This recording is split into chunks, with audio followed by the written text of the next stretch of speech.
Hello friends, welcome back to my channel.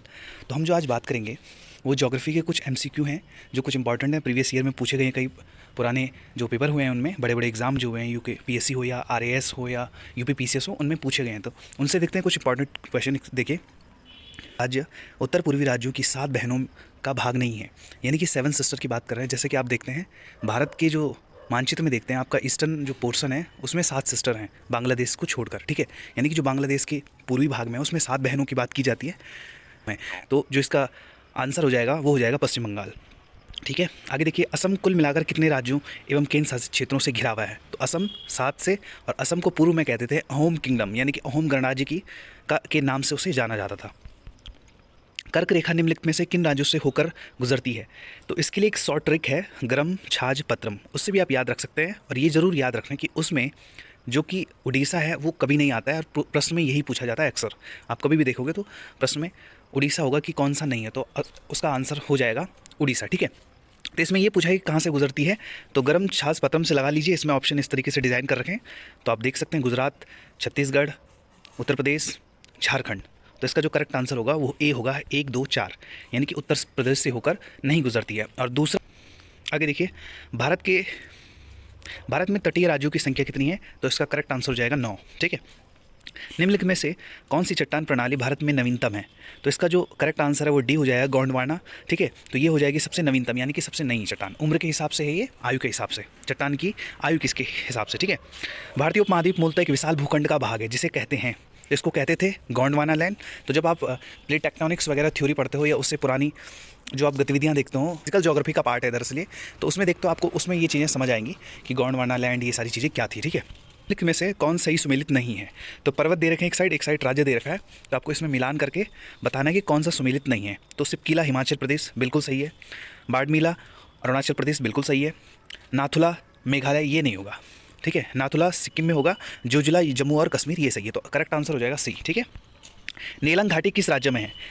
तो नेलंग घाटी आपका हो जाएगा उत्तराखंड के उत्तरकाशी वैली में। ये नेलंग घाटी, आपको पता होगा कि वहाँ से जो तिब्बत का जो ट्रेड का हमारा सिस्टम था वो वहीं से रेगुलेट होता था। लेकिन कुछ जो हमारी गतिविधियाँ गलत रही हैं या हमारे जो रिलेशंस ख़राब रहे हैं चाइना और तिब्बत के साथ, उसकी वजह से ये सारी चीज़ें उन पर कुछ टाइम के लिए बैन था। हालांकि 2018 या संभवतः 15 में इसको दोबारा से स्टार्ट किया गया, तो उस पर एक पुल भी देखा होगा आपने कई बार, है ना। तो ये वही है नेलांग वैली। ठीक है, तो गुरु शिखर हो जाएगा राजस्थान। ठीक है, कोरी क्रीक निवेशिका स्थित है, तो इसका जो करेक्ट आंसर हो जाएगा कच्छ का रण, यानी कि गुजरात का जो क्षेत्र है वहाँ हो जाएगा। ठीक है, भारत का सर्वाधिक आबादी वाला द्वीप, तो सल्सेट द्वीप इसका करेक्ट आंसर हो जाएगा। ठीक है, माजली द्वीप आपको पता ही होगा कि सबसे बड़ा नदी द्वीप है और ये ब्रह्मपुत्र रिवर पर है। ठीक है, लेकिन इसका आंसर होगा भारत का सर्वाधिक आबादी वाला द्वीप, इसका आंसर हो जाएगा सल्सेट द्वीप। ठीक है, आगे देखिए, निम्न में से कौन द्वीप भारतीय तट रेखा के सुदूरवर्ती द्वीप की श्रेणी में आता है? तो इसका हो जाएगा मिनिकॉय। ठीक है, मिनिकॉय इसका करेक्ट आंसर हो जाएगा।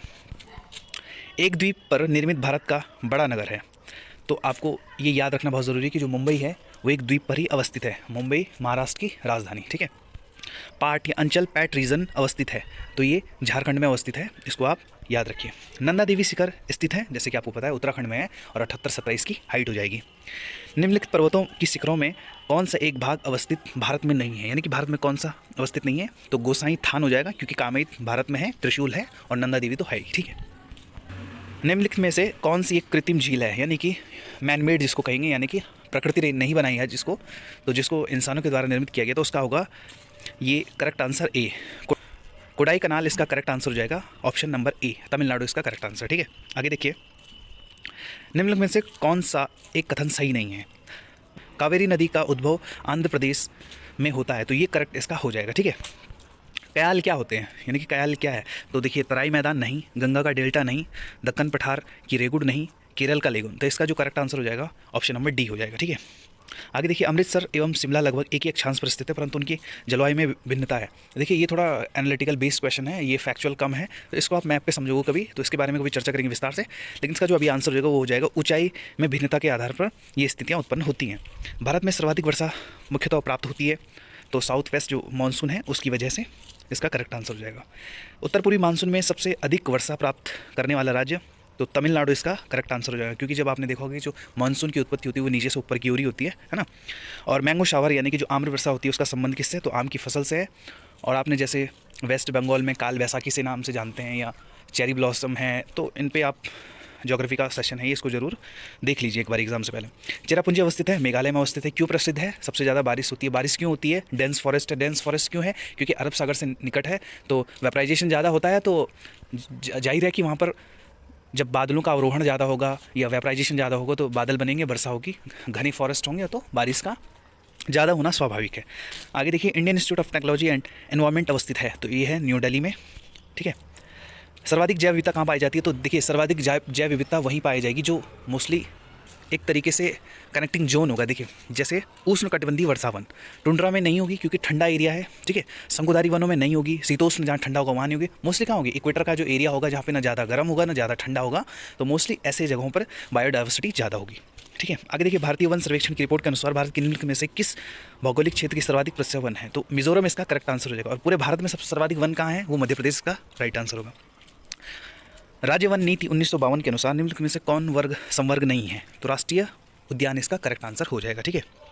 निम्नलिखित में से कौन जैवमंडल संरक्षित क्षेत्र भारत में नहीं है? यानी कि इसने ये पूछा है, जो बायोस्फीयर रिजर्व पूछा है इसने, तो ग्रेट हिमालय इसका आंसर हो जाएगा। यानी कि वो बायोस्फीयर में नहीं आता ना, ग्रेट हिमालय नहीं आता है, नंदा देवी है ना।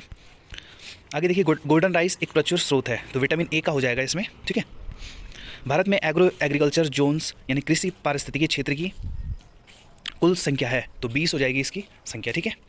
काली क्रांति संबंधित है, तो कच्चा तेल जो क्रूड ऑयल होता है तो उससे संबंधित हो जाएगी काली क्रांति।